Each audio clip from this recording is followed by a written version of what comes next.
আমি গরিব মানুষ, আমার একটা বাড়ি আছে ভাই, বাড়ি আছে, কর্ম করে খাইতে পারতেছি যে কোনো ভাবে। বাড়িটা চলে গেলে আমি কোথায় থাকবো? কি দরকার? চাই না খুনি, দরকার নাই, পাবো না, দরকার নাই, চাই না, চাই না। যাকে আমরা ভোট দিচ্ছি সে লুটপাট করে খাবে, খুনির টাকা আমি এক পয়সা পাবো না, বাড়ির টাকা আমি পাবো না। পার্শ্ববর্তী দুটো খুনি হয়েছে, কি উন্নতি হয়েছে আমাকে বলেন? 10 টাকা দেয় নাই, 10 টাকা দেয় নাই, 10 টাকা দেয় নাই। কেমন বিচারটা হয়? আর যারা করা সারা কোটি কোটি টাকার মালিক হয়েছে, যারা ফকির হয়ে গেছে, ভিক্ষা করে খাচ্ছে, চাই না কয়লা খনি। আমি কয়লা খনি চাই না, আমার আস্তির বন্ধু আমার উড়ে যাবে, আমি কয়লা খনি আমি চাই না। যারা তিনতলা আছে তারা তিনতলা বানানোর মতো পজিশন তারা করে রাখছে। কোথায় ব্যবসা করবে, কোথায় তারা বাড়ি ঘর করবে, তাদের শখ করা আছে, তারা আগের থেকে সব পজিশন করে নিয়েছে। কিন্তু আমরা কোথায় যাব? আমরা কি করে খাবো? সরকারের কাছ থেকে তারা এখানে নাকি অনুমোদন নিয়ে আসছে, দেয় নাই। এই জন্য এরা জনগণকে কিনতে চাচ্ছে, জনগণকে কিনতে পারলে হয়তো কিছুটা। কিন্তু সমাজে কিছু এমন প্রভাবশালী 10% ছাড়িয়ে দিচ্ছে, যারা এটা নিয়ে একটু মাথা ঘামে এবং সাধারণ লোককে বুঝাচ্ছে যে আমাদের কিছু করার নাই, এটা সম্পূর্ণ সরকার করাচ্ছে, ঠেকাতে পারবেন না।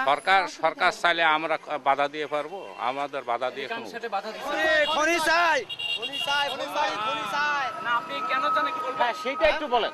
দেশের স্বার্থে, দেশের স্বার্থে।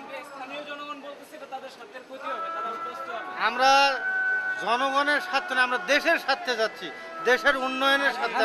ভেতর যে জমিগুলো ধ্বংস হয়ে যাবে, যে ফসলটা হবে সেই ফসলটা হিসাব করে। বেশিরভাগ মনে করে যে আমরা ক্ষতিগ্রস্তর মধ্যে যাব।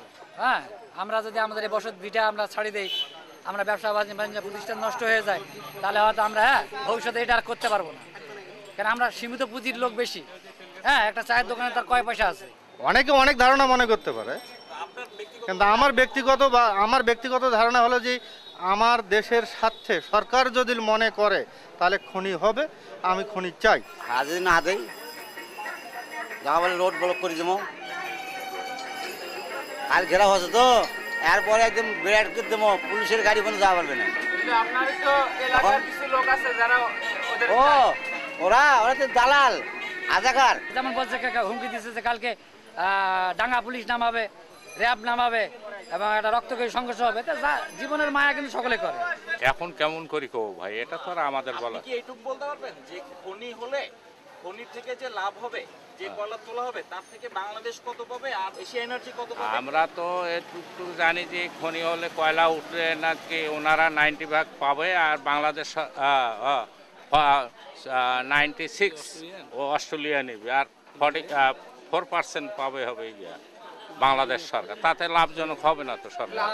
মেনে সরকার নিলে আমরাও মেনে নেব, অসুবিধা কি? সরকার বলুক, জমি তো আমাদের।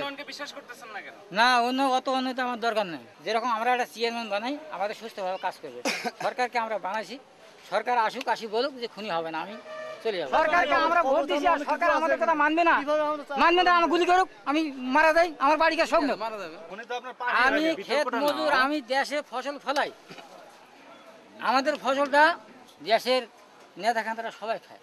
আমাদের মূল্য বেশি না, ওনার মূল্য বেশি। আমি তো সরকার বানাইছি, আমি তো এমপি বানাইছি, আমি তো চেয়ারম্যান বানাইছি, মেম্বার বানাইছি, আমার কোনো তো এখানে কিছু নেই। দেখে সরকার সবাই একজোট হয়ে যাইতে হবে আমাদের শহর রক্ষা করার জন্য। আগামীকাল 26 আগস্ট রোজ শনিবার কয়লা খনি প্রকল্প প্রতিরোধ আন্দোলন কমিটির আহ্বানে ফুলবাড়ি সহ খনি এলাকার সকল স্কুল কলেজ ও মাদ্রাসায় সর্বাত্মক ছাত্রের ধর্মঘট পালিত হবে। সকল ছাত্রছাত্রী ভাই বোনদের আগামীকাল বেলা 2টায় এশিয়া এনার্জির অফিস ঘেরাও কর্মসূচিতে অংশগ্রহণ করার জন্য সেভাবে আহ্বান করা যাচ্ছে। এটা সম্পূর্ণ অনিয়ম, আমরা এটা কখনো মাইনে নেব না। আমাদের দেশের সম্পদ আমাদের দেশেই থাকে, আমরাই জ্বালাবো, আমরাই ব্যবহার করব। ওরা তো এসি রুমে ঘুমাচ্ছে আর টাকা গুনে নিচ্ছে। এখানে বামপন্থীরা যারা আছে তারা একটু তাছাড়া তারা বুঝাচ্ছে ফুলবাড়ির মানুষ এটা চায়, অথচ কিছু বামপন্থীর লোকজন আছে, তেল গ্যাসের কিছু কমিটির লোকজন আছে, এরা এটাকে দিচ্ছে।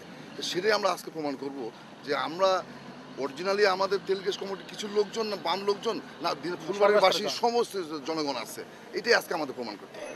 কয়লা নিয়ে পালাচ্ছে কে ধর ধর ধর ধর ধর, ময়লাতে আজ যাচ্ছে ভরে ঘর।